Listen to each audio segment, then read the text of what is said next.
Archana, we have that logo at background. Yes.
Good afternoon, Mr. Hemant Nerurkar, Chairman, Minecraft Software Private Limited. Dr. D.M. Doke, Principal, ML Dhanukar College of Commerce. Ms. Chandana Chakraborty, Vice Principal, ML Dhanukar College of Commerce. My faculty colleagues, student friends, and all the members of the audience present at varied places across the city, country, or should I say across the globe.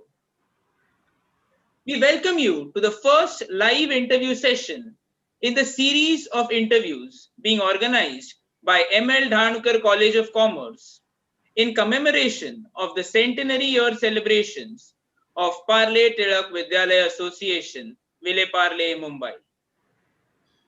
COVID-19 has indeed had an impact on various sectors.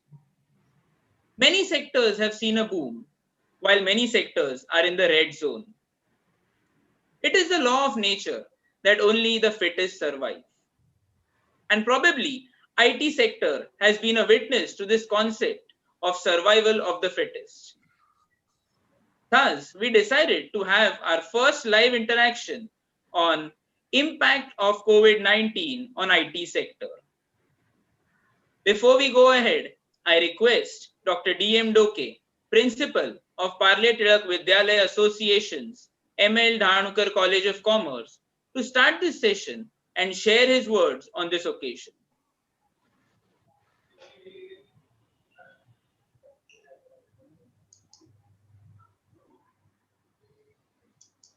Good afternoon, one and all, to this first interview in the series of interview. It is indeed a proud moment for Hemant Nerurkar College of Commerce as our parent institution, Parle Vidyalaya Association, enters its landmark centennial year. Being a part of this pioneer institution, Hemant Nerurkar College of Commerce has pursued this institution's vision to disperse knowledge and enlightenment for a better society. It is rather unfortunate that we are compelled to ring in the centenary year on rather low note owing to this pandemic. However, even in the middle of these adversities and trying times, we at Hemant Nerurkar College of Commerce continue with our efforts towards enriching the community. We believe in saying that there is no education like adversity. In Marathi, we say, Parasthiti sarkha guru nahi. In sync with our pursuit for constant learning and evolving, we hereby present to you a series of thoughtfully crafted live videos of eminent dignitaries from diverse fields to share their insights and careful analysis on the impact of COVID-19 on different sectors and take the viewers through the scenario prior to the pandemic and changes the post-pandemic. Thus, this thought-provoking live interaction aims at to discover the way ahead and offer 360-degree perspective of not just the new normal, but sustainable society. Today, we have with us Mr. Hemant Nerurkar, Chairman, Minecraft Software Private Limited, for very first live video.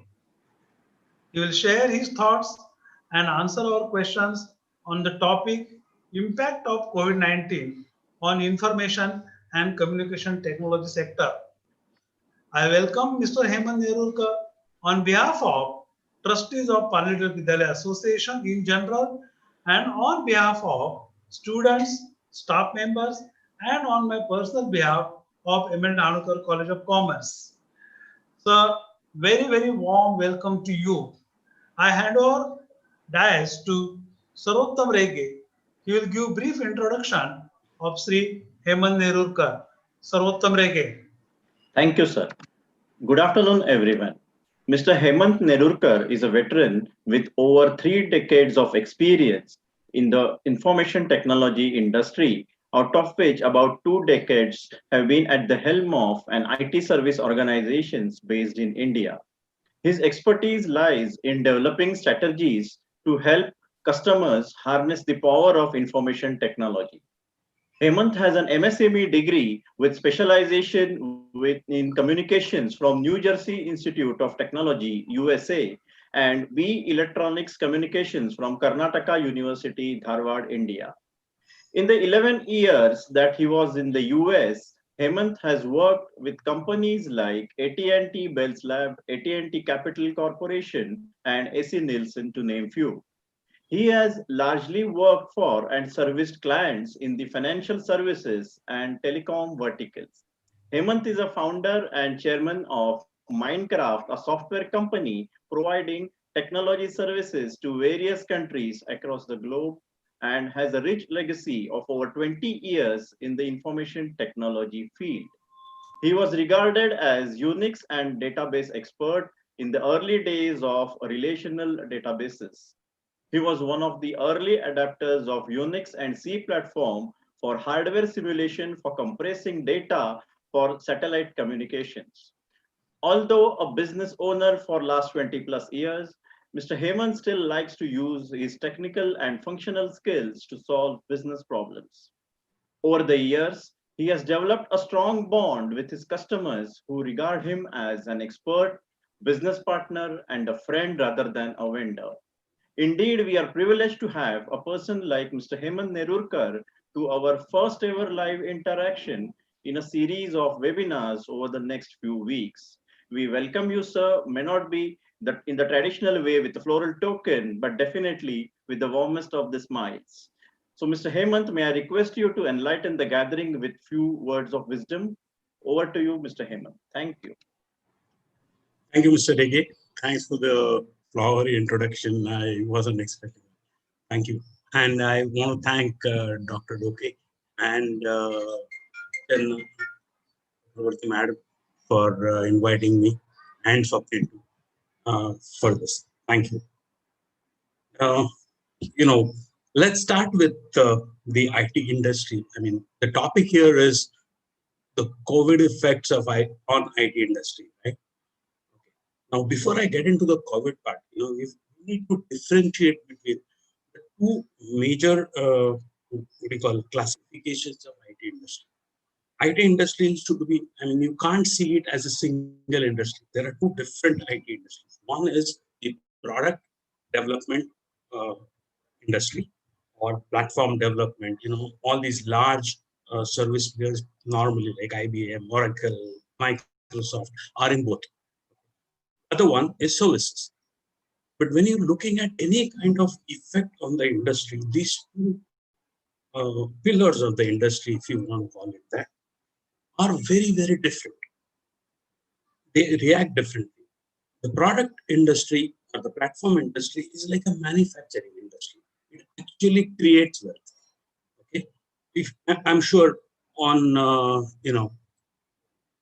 how do we say it? Wealth creation is only done in across industries, right? Wealth creation is only done in manufacturing.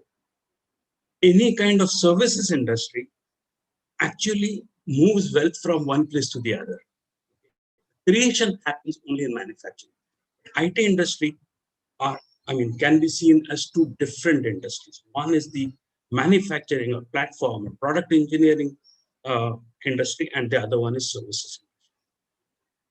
Now, the effect of COVID, again, on the services industry is going to be exactly like it is going to be on legal profession or education, anything which is not core by itself. It actually adds value to others. Okay. For example, education adds value to humans so that they can be employable. Okay. They create a platform. Similarly, the legal profession. Any kind of lawyer or legal profession will be, it is a matter of which industry they are serving. See, for example, a lawyer for real estate is different from criminal, from corporate law, from patents law. They're different. Similarly, IT service industry kind of depends on which industry it serves. So any IT service industry for the manufacturing industry today is not doing very well. The reason for that is the core industry wasn't doing very well, although it is picking up very, very quickly. Okay? So effect of COVID on the services industry is going to be purely driven by which industry this services industry serves. On the product engineering side, though, anything related to communications is going to do extremely well. Have you not seen the adoption of this current platform, Zoom or Teams? There are many such platforms that are being used. 8 months ago, most people didn't even know they exist. Okay, with COVID coming in and there being a real need to reduce human-to-human contact, these platforms are doing extremely well, and they will continue to do well because, like Dr. Doke said, like in Marathi, he said that paristiti is that is the teacher, right? It is the best teacher. Situation always teaches you something that you would not have gone out and learned by yourself. Same thing is happening with the entire communication industry. We're talking about meetings. Now people realize that work from home is actually very productive. First thing it does is it takes away, in a place like Mumbai, it takes away about, it saves you about 2.5 hours every day of commute, which is high stress. And of course, in these COVID days, it is high risk. So the adaptation of the entire industry, all these IT platforms, is going to make a massive difference to the platform, software industry, software development industry, and of course, the services industry will follow suit. Because, say, for example, today banking. Look at uh, our country was trying to move banking from human interaction going to the branch to electronic, right? All payments and the check books were supposed to go away, and everything was supposed to be done on these electronic platforms, either mobile or laptops or whatever you have it. Today, that is automatically happening. So the adaptation, or moving money electronically has become the norm, because everybody who wanted to pay somebody did not want to go to the bank and did not want to exchange checks. So look at, all the audience can tell, over the last 8 months, how many more pays have you added in your account? You'll be surprised to know if you look at it. Probably had 1 or 2 or 3 then. Now you have 20. The reason for that is most of your transactions, including buying groceries and whatever, is happening online. So COVID, although of course it is a human tragedy, it has set our economy back by a lot. But in my opinion, we're going to move much faster in the future, and our economy will recover, in my opinion. Again, I'm not an economist, but from what I have seen, most of my customers are either banks, insurance companies, or some kind of financial services, all of them based in Mumbai. And we are observing that every business there is doing better and better. They did take an initial hit. There was these moratoriums and all that has affected their business. The recovery is going to be much better. So I guess that was my opening statement. And if you have any questions, I'll be very, very happy to answer. Sure. I would rather make it interactive than a monologue or a speech. Yes. That was excellent, Mr. Hemant. Hope I'm audible to everyone. Oh, yeah, I can hear you. Okay. So the first question is, see, IT industry, as you mentioned, has seen the boom. The only guys who are celebrating this COVID period are the software guys. So do you think we as a country, we are capable enough to handle this boom and meet the needs or suffice to the needs of the masses? Because we are 130 crore country, and providing services and having databases and connectivity issues are so much. So do you think that we as a country, we are really geared up for this kind of a boom in IT field? Yeah, I think so. IT talent wise, for whatever reasons, historically over the last 20 years or so, India has been doing extremely well in the IT industry. See it mainly as a joke, but that is one industry that did not require any government support. And the government helped by staying away. But these days, I think over the last 5-6 years, the government is actively helping the industry, which is even better. To answer your question, yes, on the IT side, the capabilities that we as a country possess is brilliant. And you'll be amazed to know that most of these product development work is happening in India today. Although it might be done by IBM or Oracle or Microsoft or such large companies, but it is happening out of Hyderabad and Bangalore and Pune and many other centers these days. Even there are centers in smaller states like Kerala, which are doing extremely well. Yes. So to answer that question, yes, we do have the wherewithal and the expertise required. The difference was our industry, although IT industry was doing extremely well in India, uh, only over the last 4 or 5 years, I see more, adapting, more willingness to adapt IT. Although we had the IT industry, but most of our industry did not use IT. Mhm. That's changing very quickly. Yes. Yeah, because we have seen, Y2K, we just grew big with that Y2K problem and, what's going to happen. And even that particular problem is 20 years old now. I mean, two Right. decades have passed and we are facing new challenges now. So thank you. That was very insightful, Mr. Hemant. Over to you, Swapnik.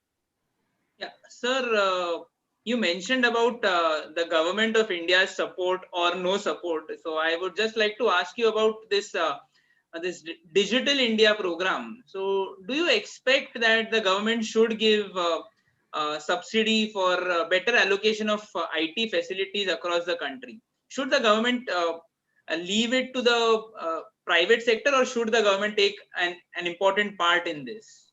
What is your view on this? It is always a combination. But, one thing I will definitely say is subsidy is not the word that our industry is looking for. We need support, not subsidy. Tax breaks will help, definitely. Then government over the years, okay, governments have done a lot in that sense. And that's how many of these larger companies came up initially, all the services companies that we have in India. The government help probably will be required in making our product development industry more robust. The services industry has grown, but in India, the IT sector, product development has not been our forte. And some push from the government for that sector will definitely help push our economy and bring in much more foreign exchange. Absolutely. See, understand the difference again. Product and services. Services industry is what we call linear industry.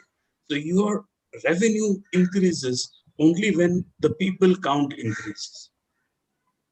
Because of which services industry has certain, glass ceiling for margin.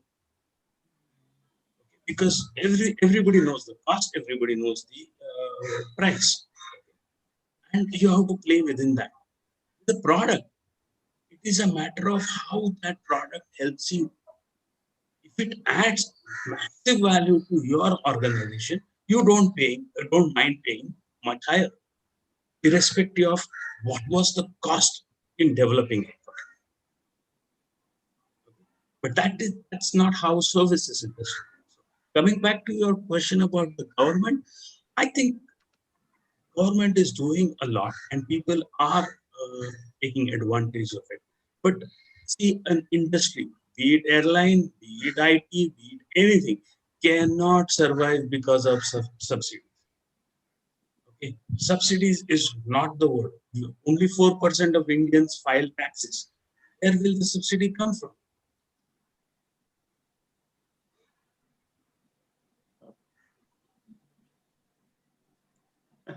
Any other questions? Yeah, very true, very true. That was really very good, Hemant.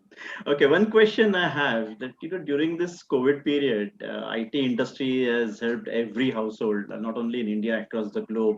You sit in the drawing room, click of the key, you're ordering things, you're ordering food, clothing, everything. But I mean, we teachers, we have adapted to new way of teaching. We are conducting online lectures and all that. But heart of the heart, as an individual, I personally feel that personal touch is missing somewhere. That there's a fun going into shops and buying things, interacting with students in the classroom. That has got a different fun altogether in it. My wife complains that let's go to the shop and buy things rather than just putting clicks on the mobile phone and laptop. So do you really feel that once things will get back to normalcy, that old culture will come back, or people will still continue to go ahead with this online stuff because it is convenient? You don't have to go out. Sitting in the drawing room, you can order whatever you want to. So people will come back to those normal things wherein, during Diwali we used to go to shops and buy things. Those days will come back ever again, or it's going to be like this forever? What's your take on this? Anyway, COVID has hastened it, but things have been moving to online. And what you and I feel is less important because we aren't going to be around for too long, Exactly. frankly, right? But kids today, 20 somethings, they prefer the mobile phone. See, they are going to drive the behavior. COVID is temporary, absolutely temporary. It is probably going to be another 4 months, another 6 months. I don't know, but there were things that were much worse than this, and the human race has survived all that. Okay, where is SARS today? You don't even hear about it. Ebola, you don't even hear about it, right? So 6 months later, probably. I mean, I'm not predicting anything. I'm just saying some time frame later, we're going to just smile about it. And yes, things will go back to normal where people want it to go back, or what you consider normal. And if students look, there are advantages as well as disadvantages. Now, for example, in your industry, right, the classroom feel is absolutely essential. Yes, but at the same time, the classroom also has its limitations. This platform takes away. So somewhere it's going to be a combination. It's never one extreme or the other. You get new mechanisms, right, to learn. You will adapt to certain things. You will not like certain things. So, things like where human interaction is required in the classroom, and people asking questions. That's going to stay. That's not going to go away ever. But there could be 2 hours a day of online too. The industry again will find its balance. Balance. Yeah, we need to maintain the balance. That's true. Yeah. Thank you. My next question to you is the I mean, I'm asking this on behalf of thousands of students who are watching this. What happens to job opportunities? Because we have been hearing that X company has removed so many people, Y company has removed so many people. People are losing jobs left, right, and center. So, what is the scenario in IT industry at the moment, and where do you see it is going post-COVID? And whether any new job opportunities will be created? Our students, especially from the IT sector, are they going to get jobs in the future? Where do you see this entire job market moving, considering the current situation and considering the post-COVID situation? Okay. In the IT industry overall, job market will become, there will be more jobs. It's going to create a lot of jobs. Temporary problem is that hiring fresh graduates has become very difficult because of work from home. What happens is, normally, see, when we hire, as an example, right, we hire a batch of students. Normally engineers, we require engineers, but it applies to MBAs too, and BSc IT, and anybody who could be part of an IT setup. Right? Put them in a batch, and then they interact with our seniors, and they're taught, all that has become very difficult because there is no interaction. For work from home, these people have to be independent operators. You know what I mean? Yes, yes. But the first 1.5 year of anybody's career, and it applies to all of us, we've all gone through that. We need a lot of handholding, which is becoming very difficult. So that is the reason people, fresh graduates, are finding it difficult to get a job. But that again is a very temporary phenomenon. And all this COVID has done is, that concept of not now. Everybody says, yeah, I need to do that, but not now. But a not now concept is not going to last forever, cannot last forever. Exactly. So there's going to be a huge pent-up demand, okay, which will come faster than the way we went down. The recovery is going to be much faster than it took us. It took about 4 months for the economy to really tank. Right? And I'm not talking about India, I'm talking about the entire planet. Every industry has been affected. But when things start getting closer to normal, it's going to come up much faster than it went. Yeah, thank you. Hemant, one of my colleague, Ms. Supriya Bhandari, is here online with us, and she would like to pose a question to you. Over to you, Suprita ma'am. Yeah, thank you, Reggae sir. Good afternoon, Hemant sir. My question to you is, what's your advice to graduates and postgraduates in information technology entering the workforce during and post-COVID? During COVID, if they're entering the workforce, I'm very happy for them. It is a little difficult to do. Have patience. It's not going to last long. Use this time now that you're at home and almost everybody has a laptop or a desktop at home and some connection. Learn new technologies, read up a lot, educate yourself, and be ready for the opportunity that comes. Over a period, I have one suggestion that most of these students don't take. First 2 years of your career, you should focus on it. It's the career. The first 2 years is extension of education. The only difference is you don't pay, you get paid. But you're educating yourself in the first 2 years. Don't focus on money.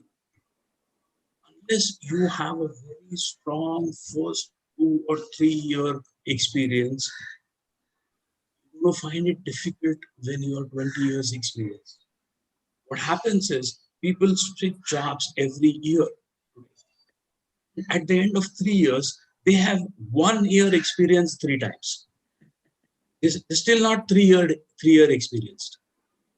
Unless that approach, at least in the IT industry, I can tell you, unless that approach changes, they're going to find it extremely difficult when they are 15, 20 years experience, because they've been running around in different areas. Sticking to one thing.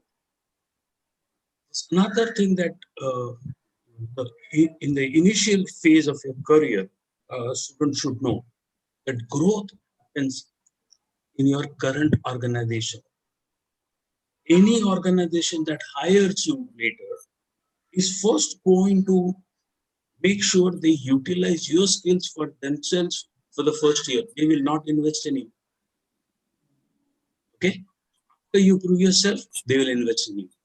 You've lost another year there. Right. Okay?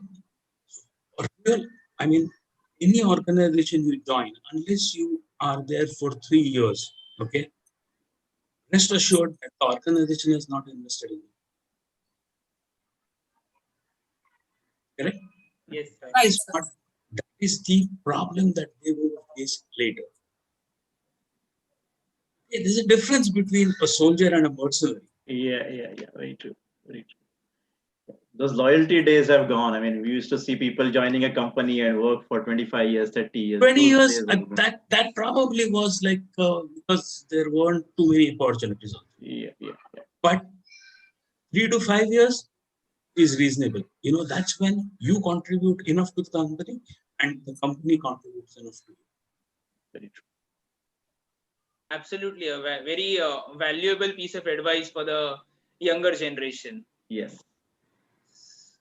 Sir, my next question would be, since we're talking about this job markets, it is traditionally observed that US markets have a direct impact on the Indian IT sector, and also there is an impact of the Indian IT sector on the US markets.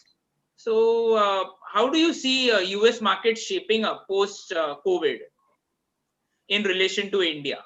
Since you have a very an organization which works across the globe, so you might be in a better position to share the insights of other countries as well. Look, one thing I've learned in the last 50 years that I've been working is never predict the market. Okay. Whenever you predict, you're going to be wrong. Because if you knew what was going to happen, you would have been a billionaire. Yeah. Right? So, but I mean, rather than predict, I can tell you what I'm seeing in the US market. Okay?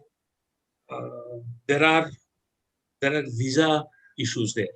Okay, it's difficult to get H1 visas now, because of which a lot of offshoring is happening, which is good news for India. Offshoring has brilliant repercussions for India as a country, but the Indian IT industry also has a very difficult role to play there, especially the services, because if you're getting US business, which generates more than double the margin that the Indian business. Many Indian IT companies will focus on the US market, which will create a massive class system within IT. This is happening right now. The people who serve US and Australia and UK customers, European customers, are normally paid much more than the people who serve Indian customers. It is not good for the Indian industry. And the domestic industry in general cannot afford the rates that the foreign companies are willing to do, which in turn means the best talent will be used for offshore business, which will probably have a negative impact on Indian businesses. So it's like, again, everything has to be balanced. Right? So, I think anybody who's listening to this should understand that in IT industry, communication skills are becoming more and more important as more offshore business comes into it. The focus at the time of education also should be on communication. Yes, sir, correct. At this outset, I would also like to ask a question from one of the members of the audience. Dr. Sudha Subramaniam has asked this question. Is the IT sector analyzing or aiming at harnessing of renewable power resources to ensure greater penetration? So, will the harnessing of renewable power resources help the IT sector in a great way ahead? Renewable power is not an area of my expertise, but I can tell you it has nothing to do with who uses it. So it is an industry by itself. Renewable power is going to be very, very important across the planet. Okay, solar, wind, all this is being harnessed. There was a time when it was surviving on subsidy. It no longer true, because fossil fuel power is becoming more and more expensive, and tidal resources are limited, very expensive to build. And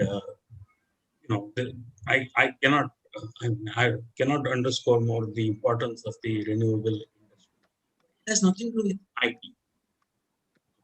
It is about any industry that requires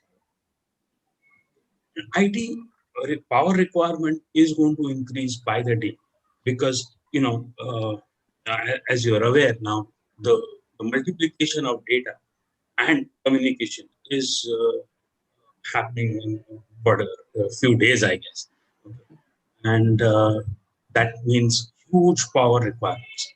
And many large companies are thinking about putting these large data centers under the sea and stuff like that, so that temperatures can be controlled free and stuff like that. Yeah. A lot of experiments are going on. But again, it is not a renewable power. Renewable power is something that all industries need to adopt. Yeah. Thank you, Mr. Hemant. We have one student from BSc IT who would like to pose a subject-related specific question to you, Akshay Iyer. Over to you, Akshay. Go ahead. Hello, sir. My question is, before the COVID pandemic, enthusiasm in fields like artificial intelligence, then data science and machine learning was on the increasing edge. Do you see some implications of COVID on these fields? I guess not. Because again, like I said in an answer to one of the previous questions, most of the industry is working from home. Okay, and these are areas where really experienced people are working on. So they are independent operators, independent contributors who can work without any supervision or guidance. And these areas will actually prosper during this COVID times. The productivity of an average worker has gone up probably more than 20%, purely because of stress-free environment in which another thing is, if you look at anybody in the IT industry, more than 5 years experience, except for maybe a place like Mumbai, has a large house. Okay? So it is not difficult to find a room from where you can work. Only the younger people, especially in large cities like Mumbai, probably live in a smaller house and experience difficulty to that extent. But outside of Mumbai, I don't think there are any areas where people have smaller houses, especially in the IT industry. Okay. Unfortunately, though, I didn't ask this, but just as a side note, machine learning, artificial intelligence are areas where the Indian industry is involved very little. Okay. Indian people are involved in India, but it's not the Indian industry. Okay. Because it requires a lot of funds and only large companies can afford. There are some startups doing brilliant work in this also.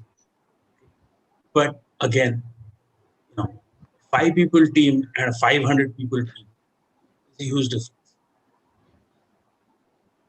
Exactly, sir. Thank you. Yeah. Thank you. Second, one more question from Priyanka Motling, another student of BSc IT. Over to you, Priyanka. You may pose your question to sir. Hello, sir. Hello. So my question is, so we know that digital is the new normal. With everything moving on to the digital platform, how do you feel that people will overcome the techno shock? Sorry, how do you feel that people can overcome the techno shock?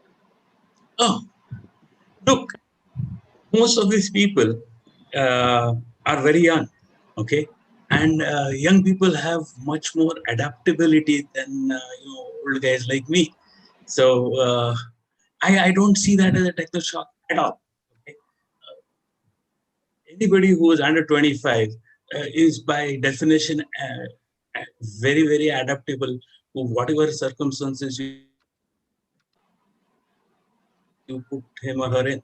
And there is no shock there. Okay, shock starts happening after 45. Thank you, sir. Babies don't get shocked no matter what. Even if they fall, if you're not shocked, the baby will not cry. Very true. Thank you, sir. Excellent. Thank you, Hemant. Akshay, do you have anything more to ask to sir? I guess you have one more question that you had discussed, so maybe you can pose it to Hemant, sir. Okay, sir. So my next question to you is, during the pandemic, the size of the data created has increased by in a huge amount. So, do you think we are geared up to handle this data in terms of both the cost as well as storing this data as well? Yes, there is no doubt. I'll tell you the reason for that is. Look, in a business, there is no cost. Okay? Understand that, right? If the cost is high, your price has to increase. Correct? Because no business is in charity. So unless your revenue is higher than your cost, the business doesn't exist. Correct? Okay. Now think about it. Yes, sir. If data is increasing, users are also increasing. Right? And prices are coming Yes, down. yeah. That means the increase in number of users is more than compensating for the cost. So there's nothing to worry about. Look, Oh. everything, internet charges, phone charges, cable charges, all communication is becoming cheaper by the day. How? Yes. Because mass adoption. Because mass adoption. The number of users increase, the cost per user will decrease. Okay, sir. Yeah. Thank you. Thank you, Akshay. Thank Yes. you, Mr. Hemant Nerurkar. That was really very meaningful and insightful information that you have shared, and I'm sure students have learned a lot. Thank you very much. May I request our Vice Principal, Srimati Chandana Chakravarti, ma'am, to propose a vote of thanks to Mr. Hemant Nerurkar and the gathering. Thank you. Over to you, ma'am. Mr. Rege, I Yes, have a yes. question. Can I take a minute? In many education institutes that I've given a lecture at, Yes, there is Yeah. one concept that many times I get asked about. How can we make our people more employable? Yes. Right? Yes. See, I have a very different view on making people more employable. Mhm. Education is a platform. You have to again differentiate between education and training. Okay? What education makes you is trainable, okay, not employable. Very true. It is not education's business to make people employable. It is the people's own business to make themselves employable. I'll give you an example. When we had 20 people, all 20 of them do different things, right? So if you have a batch of 80, you can assure you not more than 4 of them are going to do the same thing, right? How are you going to train them for 80 different jobs? It is impossible. So industry will have to step up, collaborate with education institutions, and make that batch employable, because that helps the industry and that helps the students. Industry doesn't do anything to help students or education or government. Okay, it does everything to help itself. That is simple. Industry is driven by profit. Yeah. And profit is driven by the need to bring costs down. If I can train people in your institute in the last 6 months, if rather than train them after I hire them, it saves me money and gets them a job. So the more collaboration we see between education and industry, students will benefit. The institution by itself cannot make people employable. They can only create a platform which can be used to train these people to make them employable. Yes. Yeah, I agree. I agree with you completely. And in fact, we have been trying this since last many years to make our students employable. But one point I would like to mention with due respect, like whenever any student we are, asking them to go and join a company as an intern, or we send them for training or something, honestly, industry or the corporate guys are so busy in their own routine work, they don't have time to train these youngsters. And then the youngsters are used as a glorified officers to do a filing job or a clerical job, and they come back learning practically nothing. So how do we bridge that gap? How do we have a some set of an arrangement with industry wherein the industry will train us and we will give you students, and then maybe if those students are good enough to join the industry can pick them up straight away. Look, it is a demand supply thing. Today, over the last 2 years or so, okay, it's nothing to do with COVID. Okay, the growth in the IT industry has been subpar. Okay. There was a time when IT industry would go and hire even civil engineers. Today, that is not happening. But that wave, I think, is going to come again with a lot of jobs being created in the IT industry. And that is when the industry will take steps. See, like I said, industry is not going to do it because you are asking them to do it. They're going to do it if they need to do it. If they cannot find the right talent, they will step up their efforts to create them.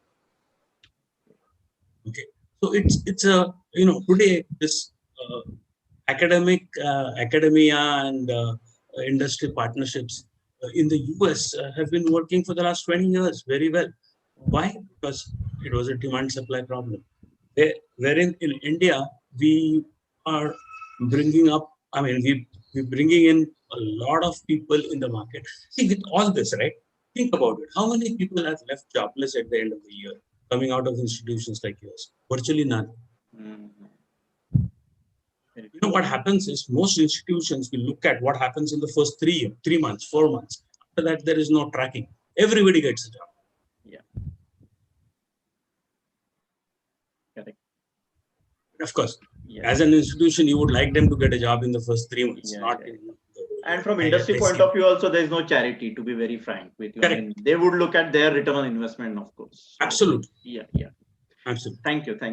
Thanks a lot, Hemant. Over to you, Chandana ma'am. Thank you. That was really very enlightening and a very good discussion that we had. And I take this opportunity on behalf of Pale Tilak Vidyalaya Association's M.L. Nerurkar College of Commerce to convey my heartfelt thanks to our chief guest for the day, the main speaker for the day, Mr. Hemant Nerurkar. Sir, we are very thankful that you have removed your spare time. I'm sure you are a very busy person, but you have taken the time to enlighten us about the there is a lot of fear and uncertainty in the minds of the students at the moment. Also, they are yet to enter into the arena of employment, and there is a little bit of a panic-like situation. What is going to happen after Corona and during Corona and after Corona? So that's a very big question that is there in the minds of the student. As a teacher, as a mother, I understand these type of, the situation, the thoughts that are going through these students' mind. And we are really thankful to you, because you have not only enlightened the student, you have assured them on a positive note that everything is not so bleak. We have to work towards getting out of the situation and making ourselves more employable. And as you have rightly said, education will train you, but you have to, when you get employed, you'll have to learn things in your own way from the place that you go. And a very valuable advice that you have given to them about not going in for job hopping, okay, which is a very current trend that is there. So we are very thankful to you, sir, because you have really been a source of inspiration for many of our students. And on behalf of our college, all the staff members and our students, we wish to thank you so much. I'm also thankful to our governing body of Pale Tilak Vidyalaya Association, who have always encouraged us and has been a solid support for us to take up endeavors like this. And we are thankful to our entire board of trustees who are there with us always. I am extremely thankful to our very young staff members who are very enthusiastic and who are always trying to come out to take out the best from every situation that is there. So this entire series of that we have kick-started today of having talks on various topics of interest, various topics of relevance in today's context. So I'm very thankful to all this people who have, our staff, fellow staff members who have worked very tirelessly for making this happen. The IT department is also, thanks to them, our very own, I should say my colleague, but good friend also, Swapnil, as well as Rege sir. We are very thankful to you also for all the hard work that is put in. Let me acknowledge that. And of course, we are also thankful to our students who are the audience, our illustrious alumni who over the period of so many years have, they have added, to our glory. So this journey, which is started by Parle Tilak Vidyalaya Association, and we are now celebrating the centenary year. And as Doke sir has rightly said, it is unfortunate that we have to do this in a very low-key manner, but the feelings are intense. Let me tell you, whether it is online or offline, we all feel very strongly for our institution. So I'm thankful to all the people who have today contributed to this event. Thank you, sir. Thank you, Nerurkar sir. Thank you so much. Thank you, Nerurkar sir. Thank you very much. Thank you, sir. Swapnil, Archana, all organizing team. Thank you. Okay. Archana, you may end the meeting. Thank you. Bye. Thanks.